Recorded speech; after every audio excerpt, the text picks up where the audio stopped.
Assalamualaikum warahmatullahi wabarakatuh. Perkenalkan, nama saya Andi Ratna, NIM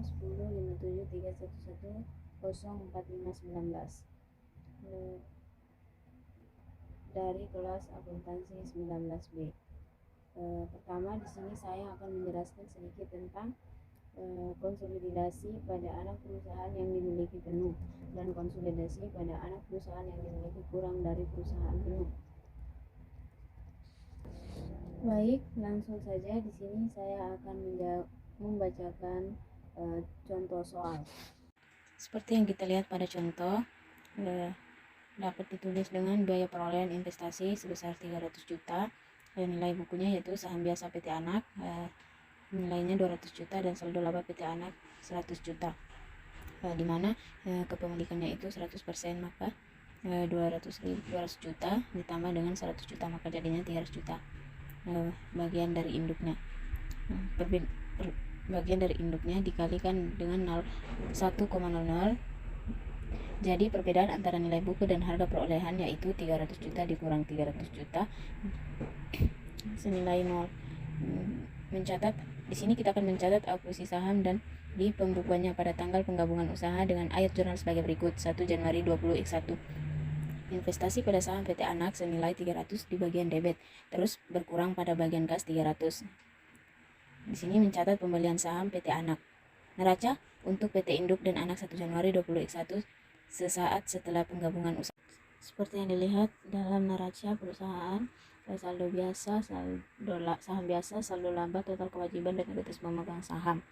Kita lihat angkanya sesuaikan pada neraca, di mana kertas kerja untuk neraca konsolidasi 1 Januari 2021 tanggal penggabungan usaha yaitu 100% pembelian pada nilai buku. Contoh PT Induk pembelian semua saham biasa terdiri dari PT Anak seharga 340 juta tunai pada tanggal 1 Januari 2021. Dalam pembelian tersebut PT Induk membayar 40 juta lebih tinggi dari nilai buku saham tersebut. Di mana biaya perolehan investasi yaitu 3.400.000, nilai bukunya yaitu saham biasa PT Anak 200, saldo laba PT Anak yaitu 100, jadi ditambahkan menjadi 300, dan dimana bagian PT Induknya dikali dengan 1,0, makanya dikurangkan 300, jadi nilai perbedaan antara nilai buku dan harga perolehan yaitu 340.000 dikurangi 300 maka menjadi 40 juta. Lanjut, PT Induk dan Anak Perusahaan neraca konsolidasi 1 Januari 2011, di mana PT Induk dan Anak Perusahaan neraca konsolidasi 1 Januari 2011. Di sini kita akan mencatat semua jumlah aset, kewajiban dan ekuitas yang telah dikerjakan yang tadi, maka aset dan kewajiban itu nilainya seimbang senilai 1.300.000. PT Induk mencatat akuisisi saham tersebut dengan ayat jurnal 1 Januari 2021 investasi pada saham PT Anak yaitu 340 juta dan pada kas di bagian kredit 340 juta. Selanjutnya kita mencatat pembelian saham PT Anak, di mana saham biasa PT Anak sebesar 200 juta, saldo laba 100 juta dan diferensial 40 juta pada investasi pada saham PT Anak yaitu 345 juta. Yang kedua, di sini saya akan membahas konsolidasi pada anak perusahaan yang dimiliki kurang dari kepemilikan penuh, di mana yang laba bersih konsolidasi, contohnya perhitungan dan alokasi laba bersih dan konsolidasi. Baik, kita bacakan sendiri adalah laba konsolidasi untuk tahun 20X1 dihitung dan dialokasikan sebagai berikut. Laba bersih PTA kita tinggal masukkan yaitu 120 juta dikurangi laba metode ekuitas dari PTB yaitu 20 juta. Laba bersih PTA 100 juta, laba bersih PTB 25 juta, laba bersih konsolidasi yaitu ditambahkan laba PTA dan laba bersih PTB jadi 125 juta. Laba yang didistribusikan kepentingan itu non pengendali, di mana 25 kali 0,02 hasilnya 5 juta. Jadi laba yang didistribusikan kepentingan pengendalian ialah 125 juta.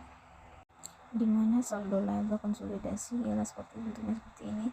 Kita akan menulis yaitu saldo laba 1 Januari 2000X1 di mana PT selalu rugi dan PT rugi terus. Kita lihat nilainya, terus laba bersihnya 2000X1 sebesar 20 dan 25 juta dengan dividen 20x1 dikurangi 30 juta. Maka hasilnya dapatlah saldo laba 31 Desember 2020 X1 yaitu 490, dan di PT rugi terus 265 juta, dimana laba bersih 2002 X2 146 juta di bagian PT selalu rugi, sedangkan di PT rugi terus yaitu 15 juta terus dikurangi dengan dividen 20 X2 senilai jumlah 30 juta, sedangkan di PT rugi terus 10 juta. Jadi hasil yang didapatkan saldo laba 31 Desember 20 X2 yaitu 608 juta, sedangkan di PT rugi terus 290 juta. Jadi saldo laba konsolidasi pada tanggal 31 Desember 20 X2 2 tahun setelah tanggal kombinasi bisnis dihitung sebagai berikut, yaitu saldo laba PT selalu rugi 31 Desember 20 X2 yaitu 680 juta, terus dikurangi ekuitas dari PT rugi terus pajak diakuisisi dengan 25 juta ditambah 35 juta kali 0,80 dikurangi, jadi hasilnya 48 juta.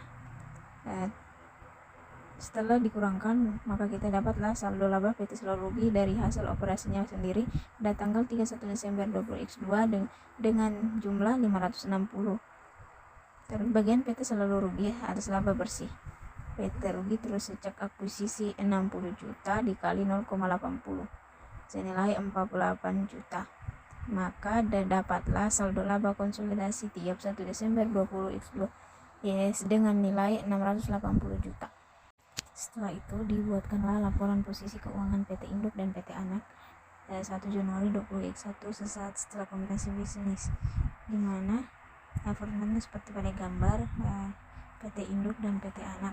Kita tinggal memasukkan akun-akun aset dan liabilitas ekuitas, dimana kas, utang dagang, senilainya kita masukkan. Jadi jumlah total aset yaitu 1.100.000,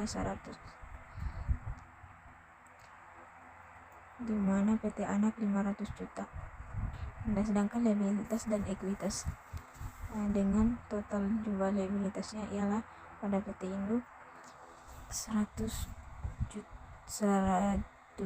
100 dan 500 juta pada bagian PT Anak. Sekian penjelasan dari saya. Apabila ada kesalahan dan kekeliruan dalam menjelaskan, mohon dimaafkan. Wabillahi taufiq wal hidayah. Wassalamualaikum warahmatullahi wabarakatuh.